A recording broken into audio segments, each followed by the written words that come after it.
Good morning, good afternoon, everyone. This is Galen Barbos from Lawrence Berkeley National Lab. Thanks for joining us on the webinar here today, where we'll discuss some highlights from the recent report that we issued, noted on the title slide here.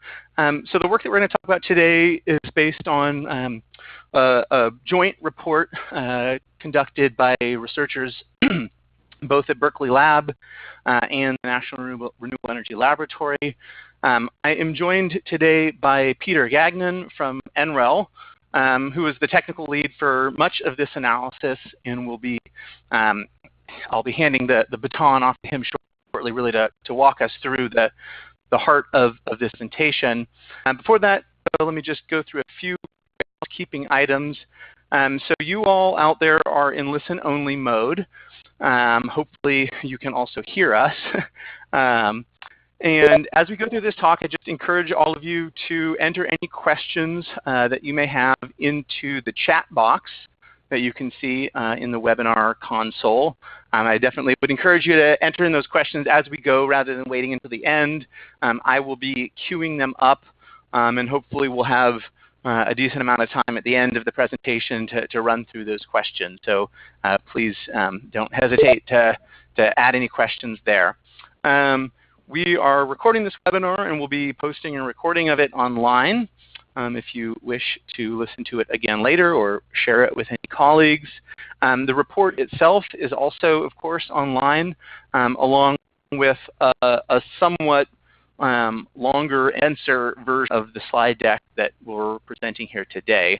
I think the last slide in the presentation has the URL where you can download the report. Of course, you can also just Google the report title. That might be a quicker, easier way.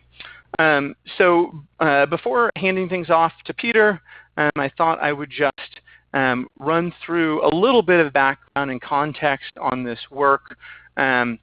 So the report that we're going to be presenting today is something of a follow-on to an earlier study, also a collaboration by LBNL and NREL. And that work involved reviewing a large number of recent utility resource plans and characterizing current and emerging practices within those plans related to how they incorporate and account for distributed PV. In that report, it kind of reviewed 9 different methodological areas, one of which was the method that those plans used to forecast distributed solar adoption. And that is something that happens within a utility resource plan when they're essentially assessing the future resource need or gap. And so not surprisingly, we found quite wide variation in terms of how utilities develop their PV adoption forecasts. There were basic approaches listed in the table here. Among these, adoption modeling is the most sophisticated. About a quarter of the utility plans we reviewed used this approach. But even here, there's quite a bit of variation and certainly lots of continuing refinement and evolution in terms of how those adoption models are structured. And so that earlier work was essentially the jumping off point for what we'll be talking about today. And as Peter will explain further, the objective of this latest study was really to try to demonstrate and quantify the value to the utility from improving PV adoption forecasting methods, within utility resource plans. So with that, I will hand things off to Peter, who will walk us through the rest of the deck. Thanks, Galen. Alrighty, so just to dive right in with a brief introduction about the specific work that we did here. The broad context, which Galen was just kind of setting up there, is the fairly rapid adoption of customer-owned distributed photovoltaics, which has prompted a lot of utilities and system planners to take a closer look at how they are accounting for distributed PV growth in their resource planning process, and in particular to take a close look at the methods and the accuracy that they are able to forecast future adoption of this customer-owned technology. The forecasting methods vary widely in sophistication and accuracy, and what is considered to be state-of-the-art is as Galen was just hinting at, constantly being refined. Therefore, these system planners have something of a choice about the quality of the distributed PV forecasting methods that they implement that span across a range of sophistication. And if they are, they may be interested in improving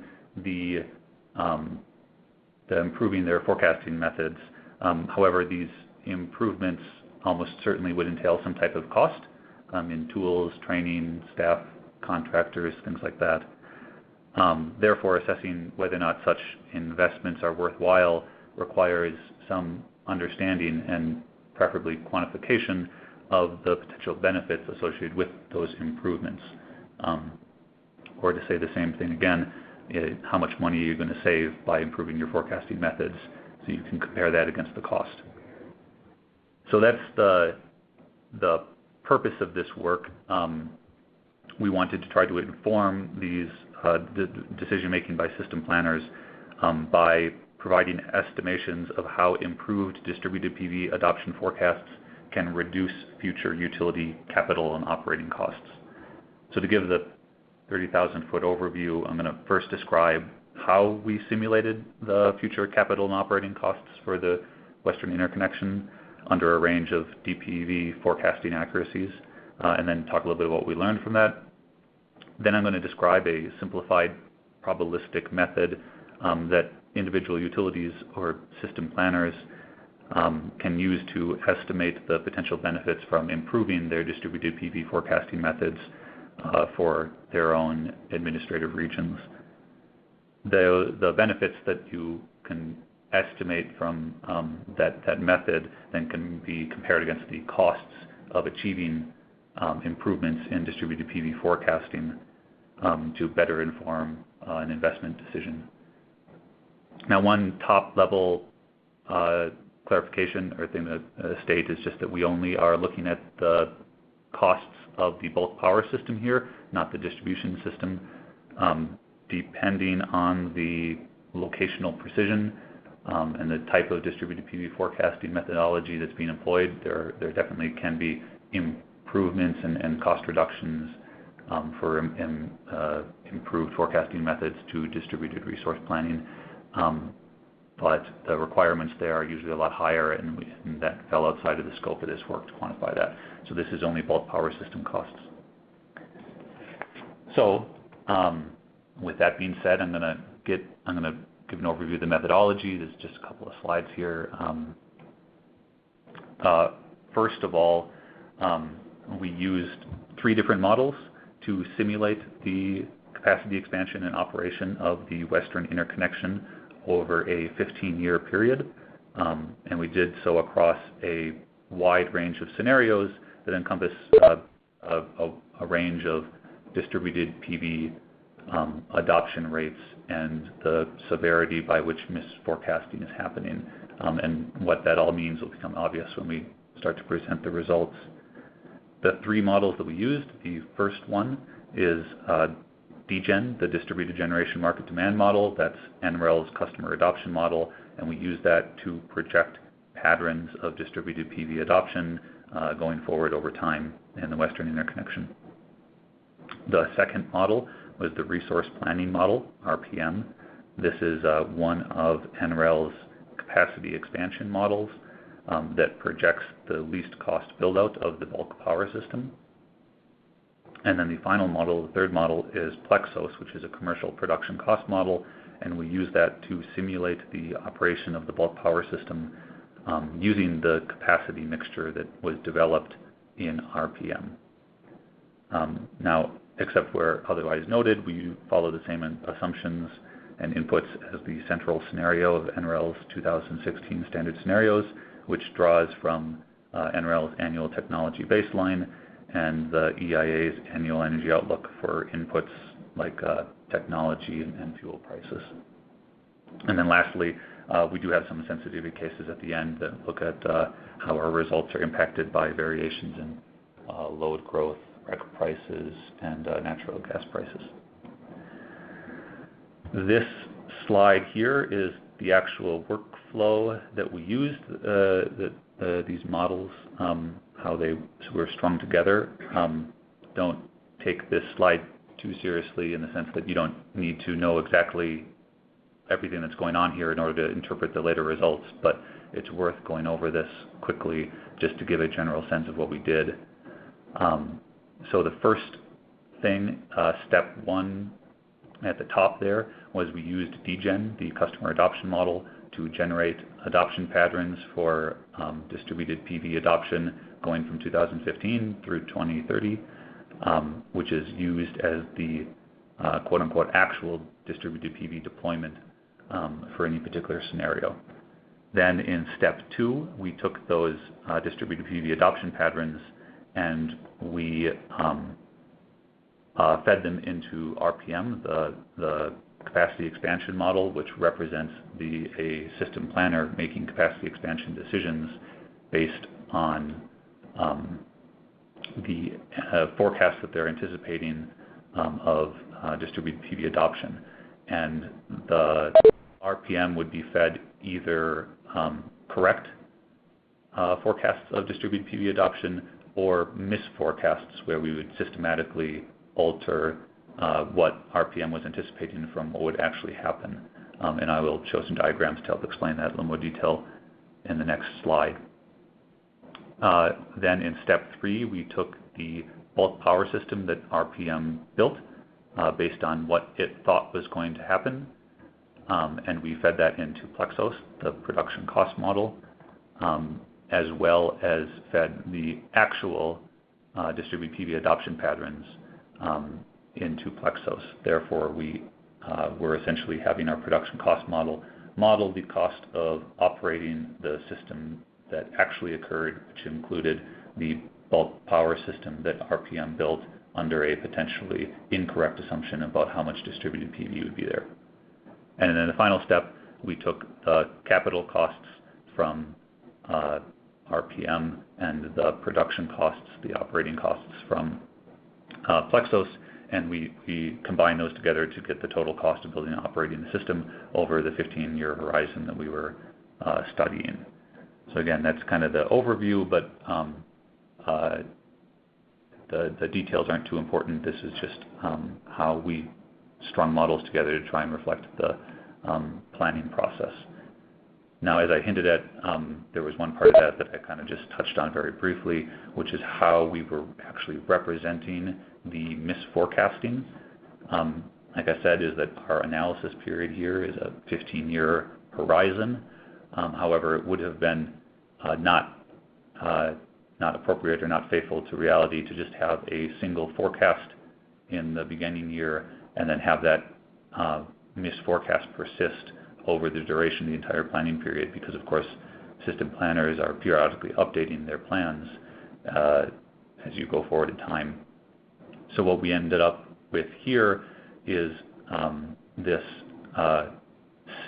these periodic updates and systematic misforecasts represented by this figure, where if you look at year 0, the blue line represents what the actual adoption is in this particular example that I'm giving, where the green line is a misforecast. In this particular case, the actual adoption ends up being 1 gigawatt capacity over the 5-year horizon of the first step, whereas the green line represents someone who misforecast by negative 50%. They got only half a gigawatt, so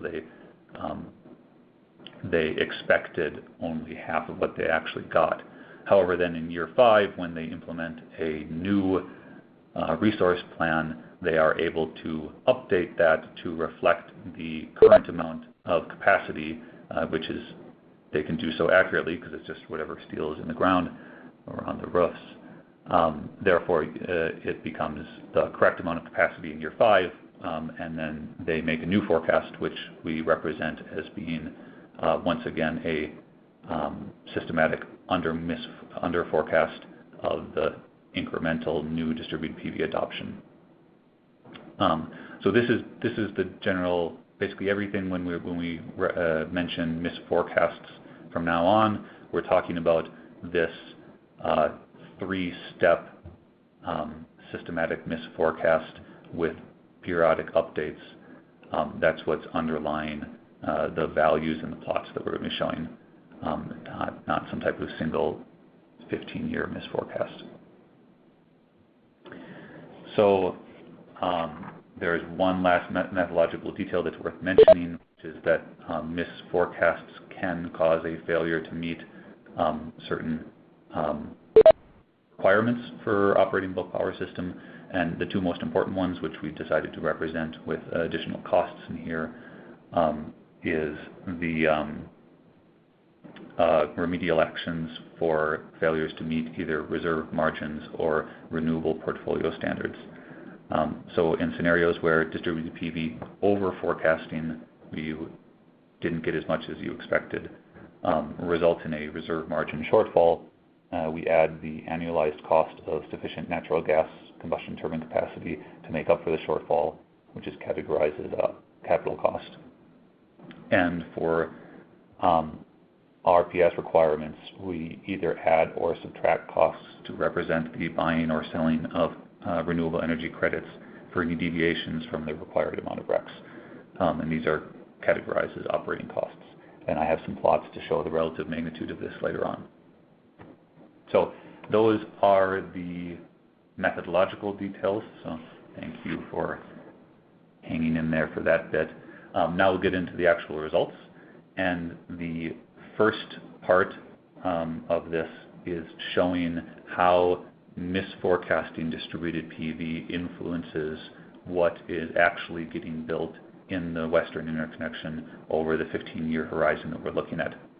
So first, looking at the plot on the left, this is the cumulative capacity of all the different generation technologies that are listed in the legend there.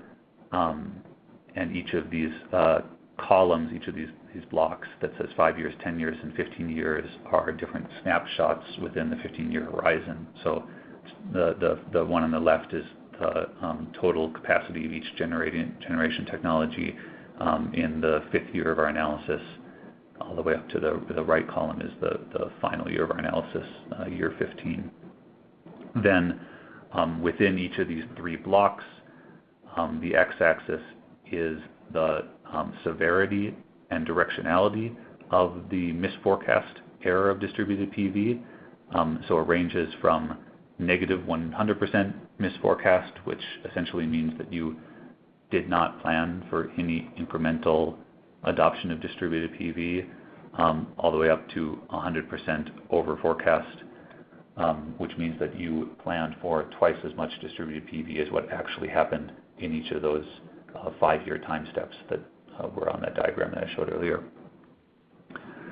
So the left figure, if you look at it, one of the thing that jumps out is that basically most of the technologies are not all that affected by distributed PV misforecasting.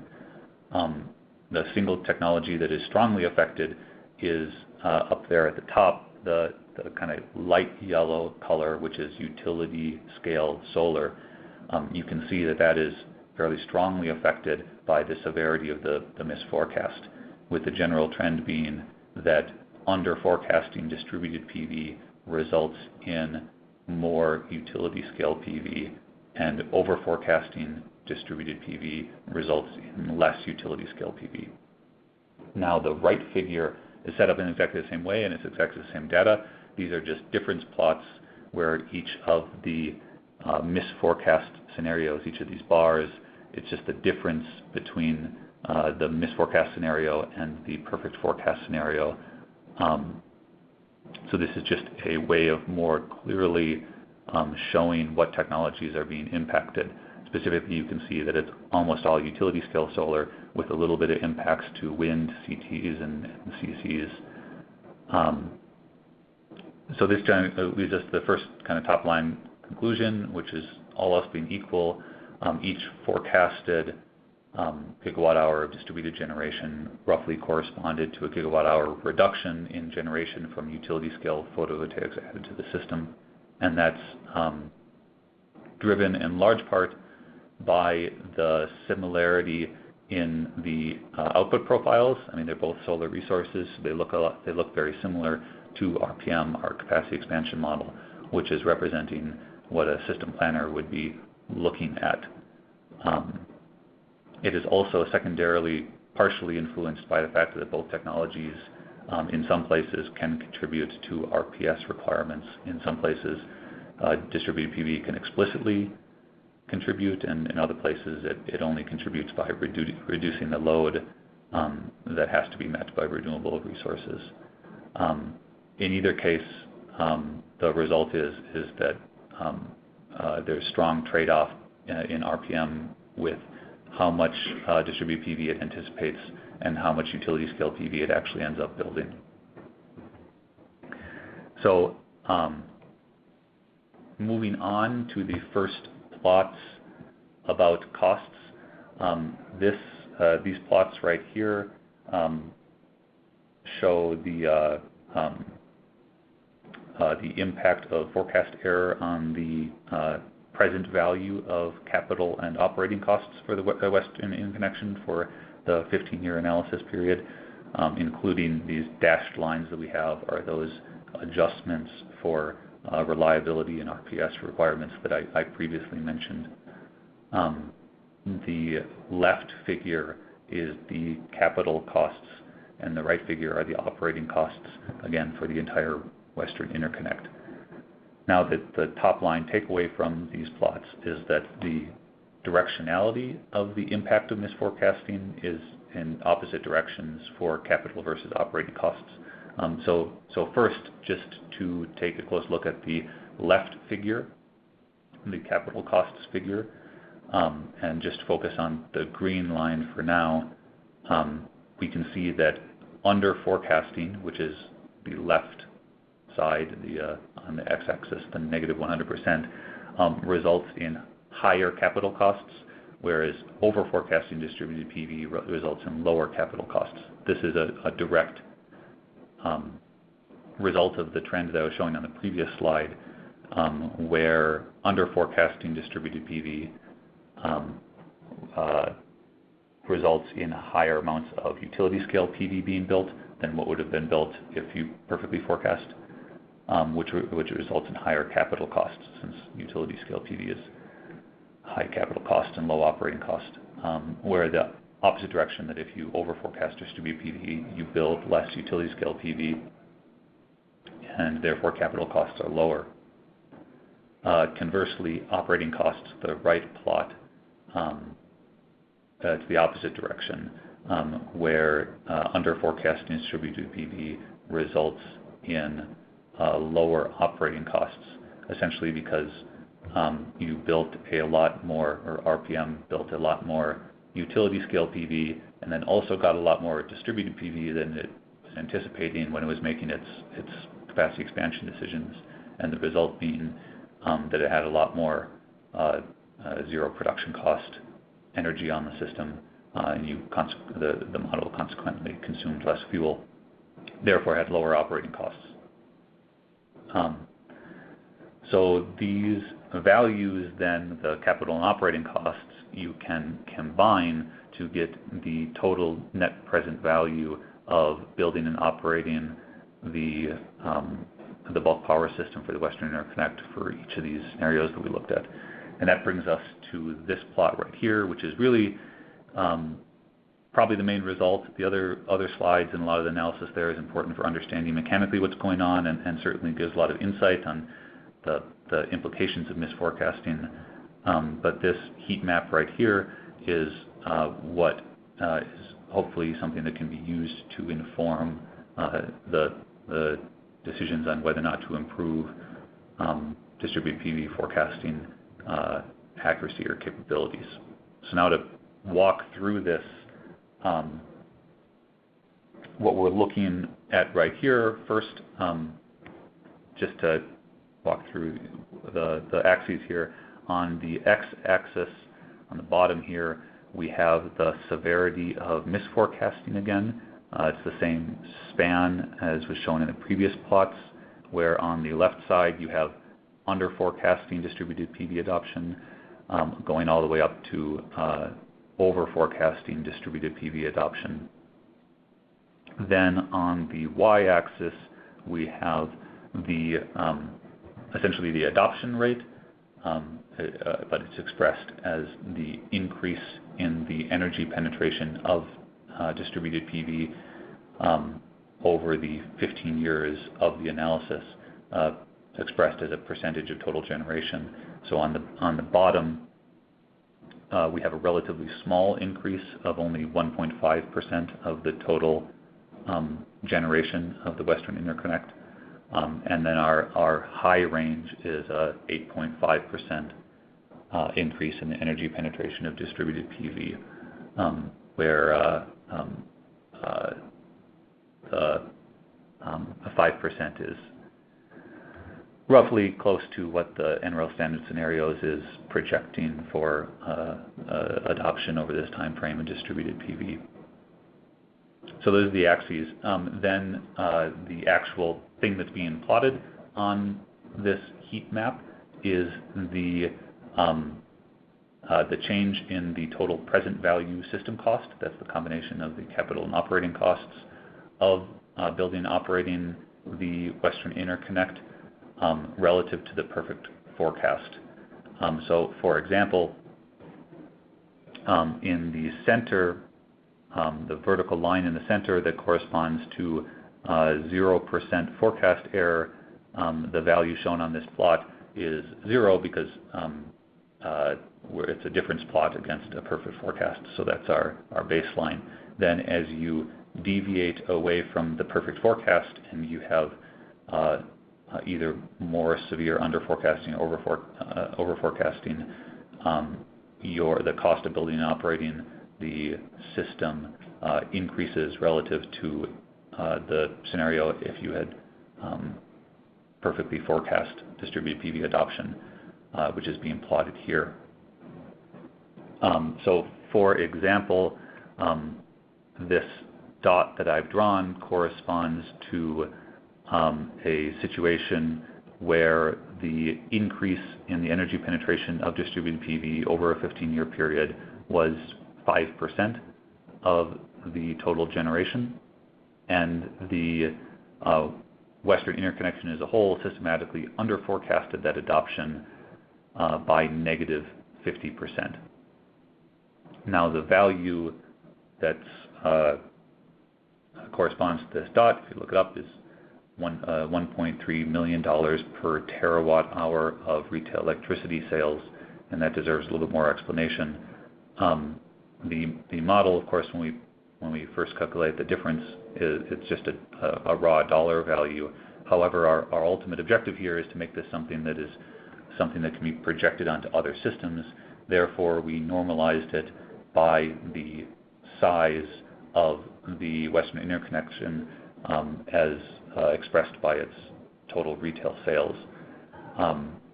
Therefore, we get this kind of funny metric, which is the net present value of the total cost per terawatt hour of retail electricity sales.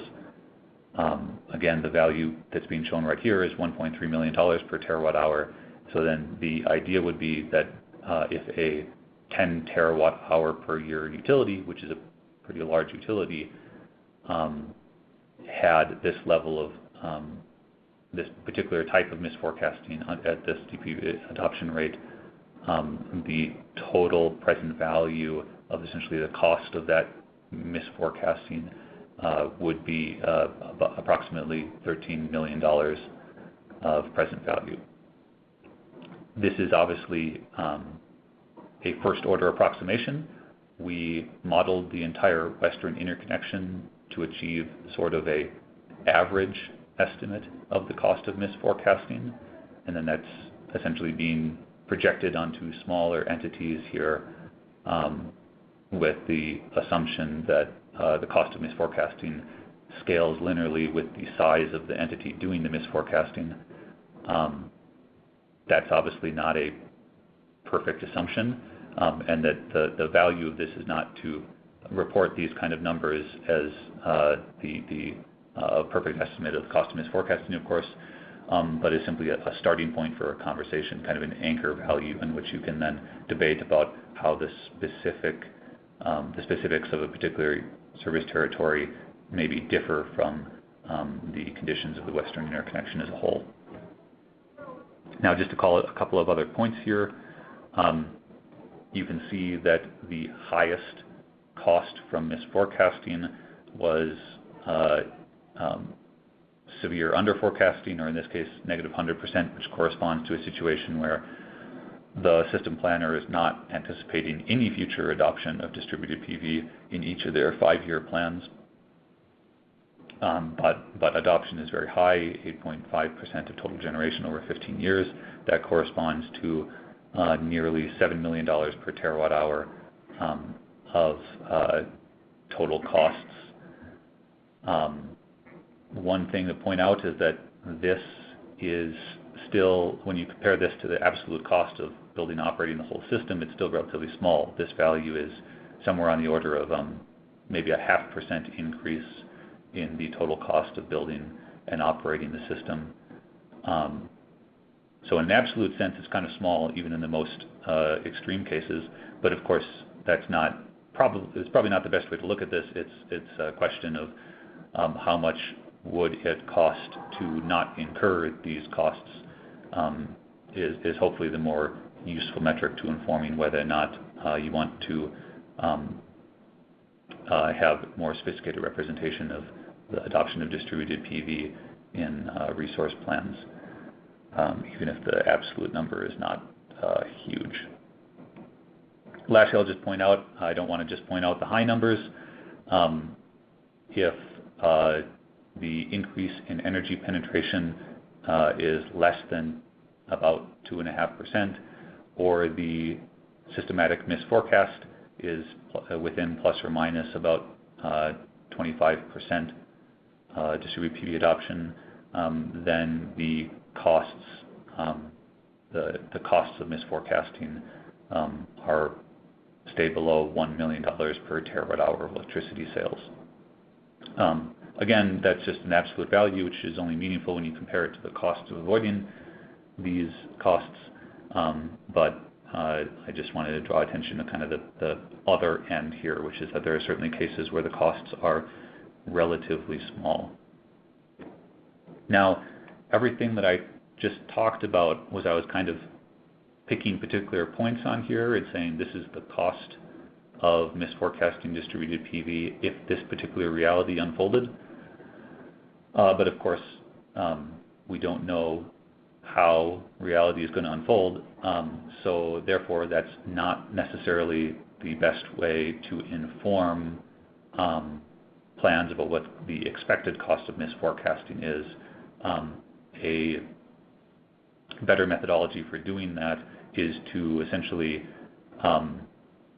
using your current understanding of distributed PV forecasts, come up with a range of potential adoption rates over the 15-year horizon that we represented here, and assign probabilities to each of those points, and then just use standard expected value calculations to collapse that down into a single expected value. So the example that I'm showing right here, if you look at the line that I've labeled as A, which is the thicker or longer dashed one, there's 3 points here.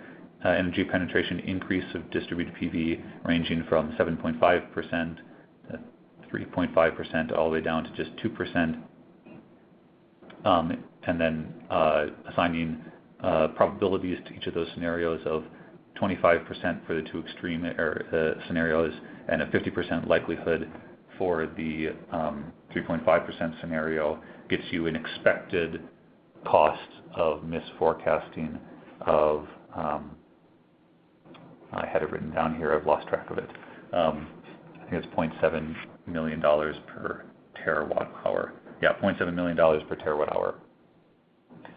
Then you can then use this to really finally get at the point of this, which is if line A corresponds to the expected cost of misforecasting under your current forecasting capabilities, then you can draw up an alternative scenario, something like line B, where you say, well, what if we invested in better technologies or hired a contractor that we expect would be able to get it so that our systematic forecasting over the next 15 years is plus or minus 25%. And then you calculate the expected value of that alternative scenario, and the difference between those two expected values is the value of making that improvement. In this particular case here, the expected cost of line B is $0.3 million per terawatt hour, which means that if a 10 terawatt hour per year utility was looking at this and considering whether or not they wanted to move from line A to B, the total present value expected savings from making that move would be approximately $4 million. And they could compare that against the cost of achieving that to inform their decision of whether or not they want to make that investment. Now we give a detailed step-by-step walkthrough of the process that I just described in the report, as well as some lookup tables to help read values off of these heat maps. So I encourage you that if this is something that is potentially useful, please go look at the report. I'm sure that this was hard to follow just by words alone. Just the last couple of slides here. We did perform some sensitivity analyses. The quick kind of two main takeaways here. One, each of the black lines of these kind of squirrely looking plots are our base case, which is everything that I've been showing you. Probably the most, I guess, useful or actionable sensitivity we looked at was whether or not there is high REC prices, which is the gray line of each of these plots. And to just, I guess, directly tell you the results instead of trying to walk you through it on the slide, if REC prices are high, then the cost of over forecasting distributed PV goes up significantly, and the cost of under forecasting goes down significantly. This is not too surprising in the sense that if you were counting on distributed PV to help meet RPS requirements, and then you over forecast, meaning that you don't get as much as you actually planned for, and you have to buy a bunch of expensive RECs, then that can incur a lot of costs. Of course, this only applies if the particular service territory under consideration, if RPS requirements are binding. In a lot of cases, that's not true. So this is one of many examples where you should question whether or not what's being represented here actually applies to your specific situation. The other takeaway from the sensitivities is just in general looking at the high and low load growth and natural gas price adjustments.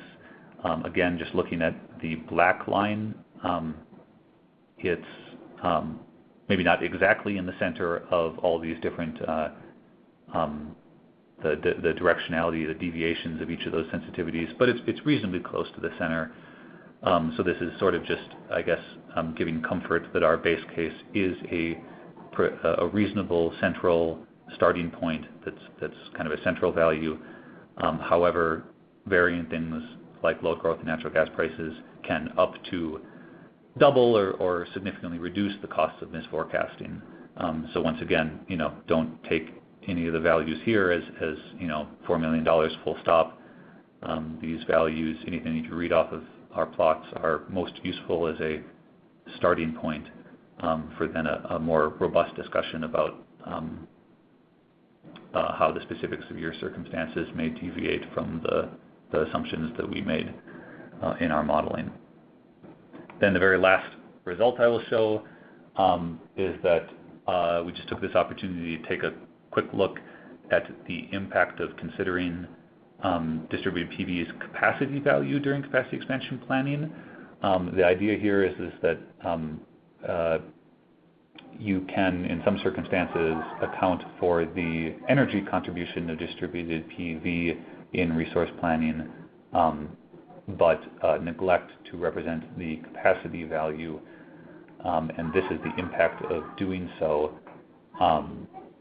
The top line takeaways here on the left plot, which shows the differences in cumulative capacity in a scenario where capacity value is neglected. Once again, utility scale PV is most strongly impacted. However, other technologies are meaningfully impacted as well. And looking at the right, the difference in net present value from neglecting capacity value can be, again, non-trivial and reaches similar orders of magnitude as all the previous plots that we were showing about certain types of systematic misforecasting. So that's all I've got. Very briefly going over the conclusions and once again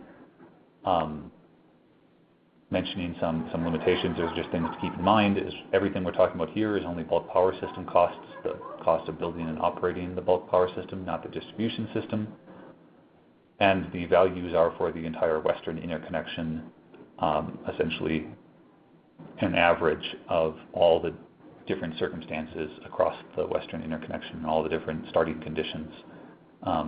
And any projections that are made onto other smaller entities are of course, only first-order estimates and should be followed by good discussion on how the system in consideration differs from the Western Interconnect.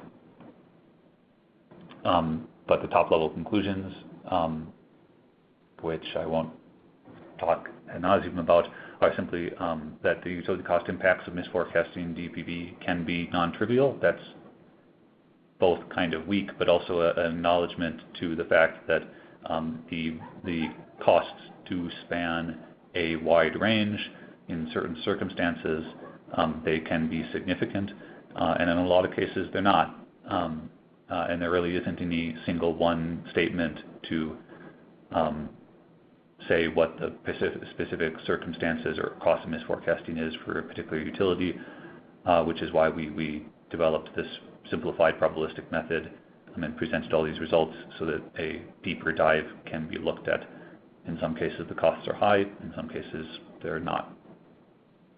But we also found that the cost of misforecasting can be asymmetrical between underforecasting and overforecasting, especially in some of the sensitivity cases. And of course, the cost of misforecasting is sensitive to market and planning conditions, which was illustrated by our sensitivity results. With that being said, that's all I've got. So, Galen, I think you may have collected some questions. Great. Yeah, thanks, Peter. Yeah, so we've got about 15 minutes left here, and we have a few questions queued up. So thanks to those of you who entered in your questions into the chat box. Others, if you care to do so, feel free. We may have a little bit of time for a few extra questions. So first up, we have the question here, and this is probably a fairly straightforward answer. Does present value costs include a price on greenhouse gas emissions? We represent current policy, so it doesn't have like a carbon tax on the Western Interconnector or anything like that, because that doesn't exist. We do, I guess, it's indirectly being represented by the renewable portfolio standards, which are represented within the resource planning module. So it's making capacity expansion decisions that respect the current renewable portfolio standards of the various states in the Western Interconnect. But that's the representation of, I guess, the current policy related to carbon emissions. Okay, thanks. Let's see. So, let's see, Peter, you said this was for WEC. Did it include the recent California rooftop solar mandate? So I guess this is, there was a law that was recently passed requiring that all new residential construction in California have solar. So did this analysis include that mandate? And if not, how would that change things? Yeah, I'm afraid we don't move that quickly. The policies that we represented here are the current as of the NREL's standard scenarios from 2016, which the mandate was not enacted at that point, so we did not represent that. The impact that it would have is, specifically if it's a state or a service territory that has such a mandate, then it would of course reduce the uncertainty about distributed PV forecasts. Therefore, you could the estimates on the severity, the potential severity of misforecasting would be narrowed. It would not be completely gone because, for example, if we're specifically talking about the mandate in California recently, that was only for new construction, and retrofits, essentially adoption of distributed PV on retrofits, still exceeds what's anticipated to be adopted due to that mandate. So it doesn't completely remove the cost of forecasting error in the specific case of California, but it does blunt those costs. Yeah. Okay. Let's see. We have another question here that may require some clarification into the nature of the analysis and modeling that we did. So the question is, what kind of data points have you used for this analysis? Are they from utilities around the country? Good question. The models themselves, like the resource planning module and the Plexos commercial production cost model, I guess those have extensive analysis history behind them. So if it's simply asking whether or not our models are essentially verified or validated, I guess I don't have a very good answer for that, but there wasn't really any new methodological or new model development that happened here. We just strung together things that are generally used to estimate costs of the bulk power system and strung them together and reported what they reported. As far as whether or not we tried to estimate the actual historically observed costs of distributed PV misforecasting, I'm afraid we didn't do anything like that, and it's not immediately obvious to me how one would have gone about that. This is more of just running the models that we traditionally use and reporting what they report. Yeah. Just to clarify something, in case this participant missed this part of the presentation. We're looking at the Western Interconnection here. So the simulation is based on the U.S. Western Interconnect, and so the models are obviously populated with data that reflect the generation and transmission structure of the Western grid. So in that sense, they are based on data for specific utilities and for a specific region. Let's see. So next question here. Can you say anything about why misforecasting costs might not scale with the size of the system? So I think this is kind of following up on some of your comments, Peter, about how we model the Western Interconnect, kind of normalized it on per cost, cost of misforecasting per terawatt hour of retail electricity sales. The idea being that then you could kind of downscale these interconnection-wide average results to an individual utility, and it sounds like this person is sort of asking what are some of the inherent risks or limitations in one's ability to do that?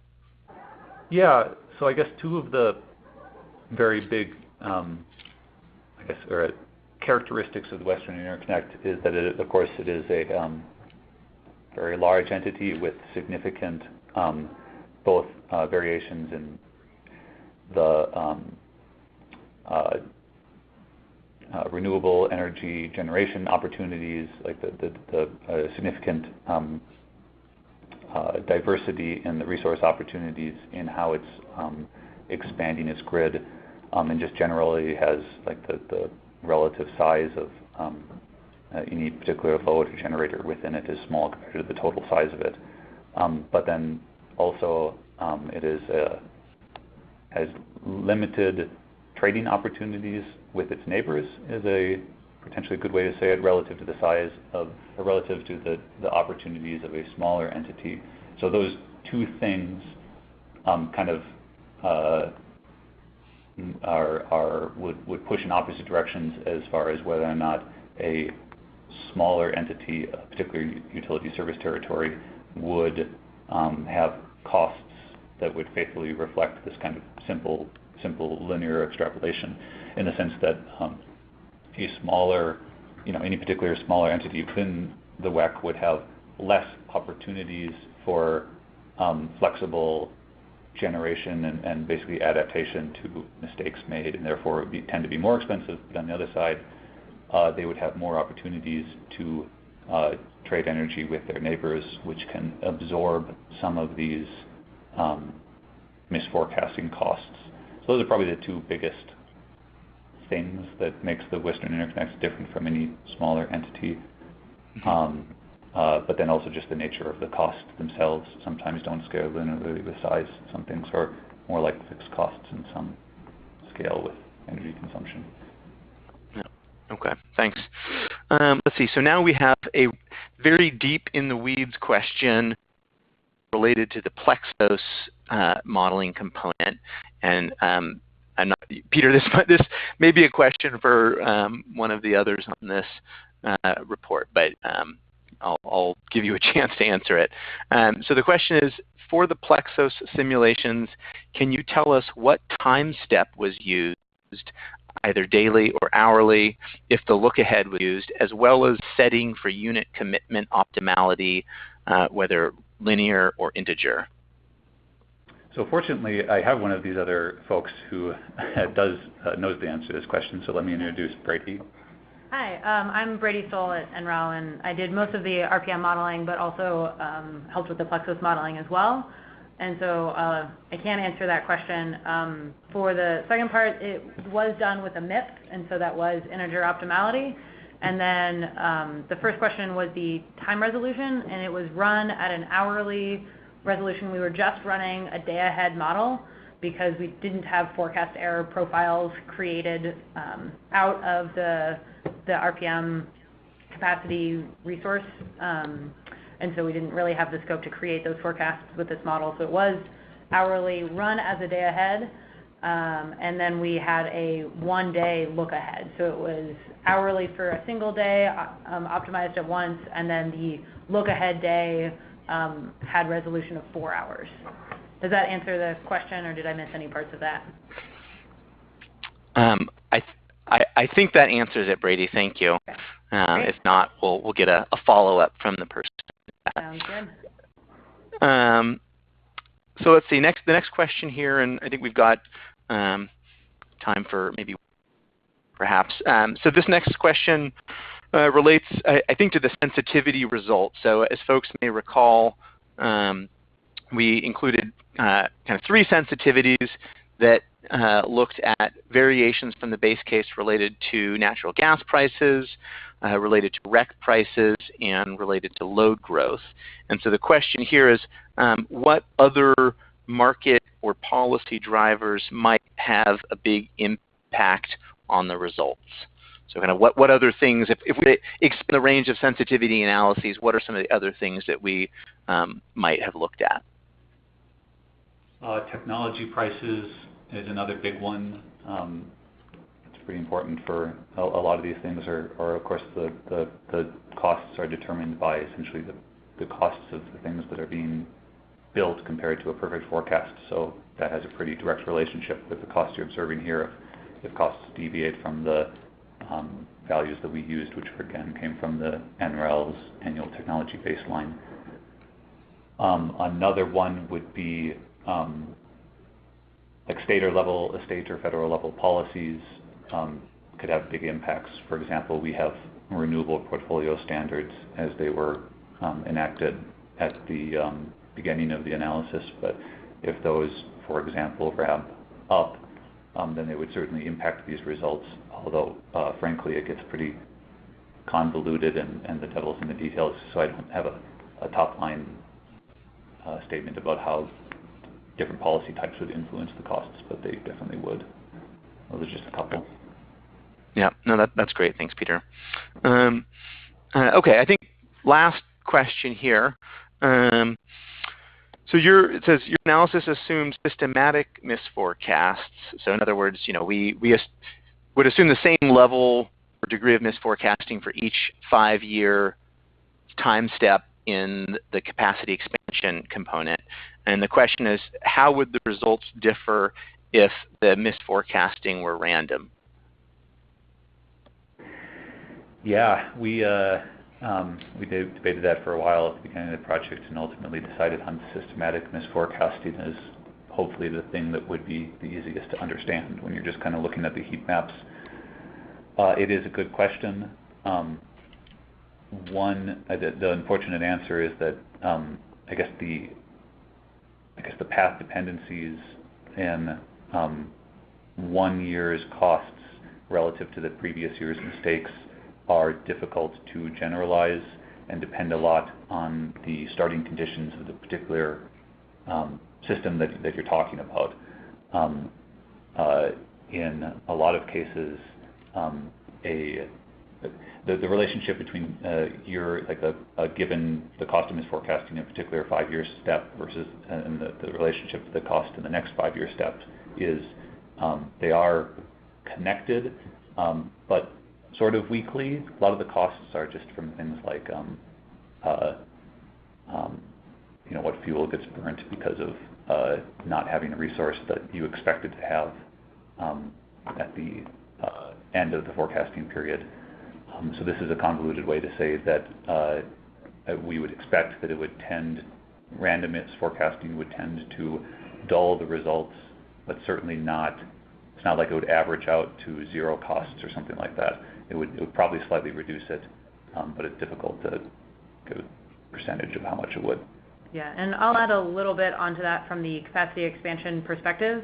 When digging into the regionality of results, it depends a lot based on whether or not there's a binding RPS and whether or not there's a binding need for new capacity on the system to meet planning reserve requirements and such things, as well as a binding need for energy. So if you say over forecast in one solve year, and so then the next year are short on your RPS requirement or on your capacity requirement, then you might in the next year, if you're under forecasting, see an increased need which would drive more builds and under forecasted, then you might not think that you have already met those requirements, and then the next year find that you're much shorter than you thought you were. Or if you say under forecast and then way over procure to meet an RPS requirement in terms of other types of solar or wind, and then the next year are over forecasting, that flipping back and forth, once you've made the commitment in 1 year to procure those needed resources, then the next year, what happens if you are forecasting in the opposite direction, you might not see that impact till several years later. So it just made it much more clear to see in each year, if we're consistently misforecasting in the same direction and magnitude, you can pick up on those results. And so the randomness might, you would see the same patterns in each year from the previous year, but the overall picture might be somewhat erratic if you are building extra renewables to meet an RPS because you're low in 1 year, but then the next year you have more than you need, so you don't build something, and then it definitely would still have an impact, but as Peter pointed out, it would be harder to pick out exactly what the impact was. Yep. All right, well, thanks, guys. That was a fantastic answer. Thank you. So I think with that, we are out of time here. So I would just like to thank all of the participants on the line for joining. Thank those who asked questions for your questions. The contact information up here, of course, is here for your use. So feel free to ping either Peter or I with any additional questions that may come up. And of course, the full report has has quite a bit of additional detail and explanation. I would encourage you to download that if you haven't done so already at either of the URLs listed here. And we had one last question coming in. Would you send this presentation out to us?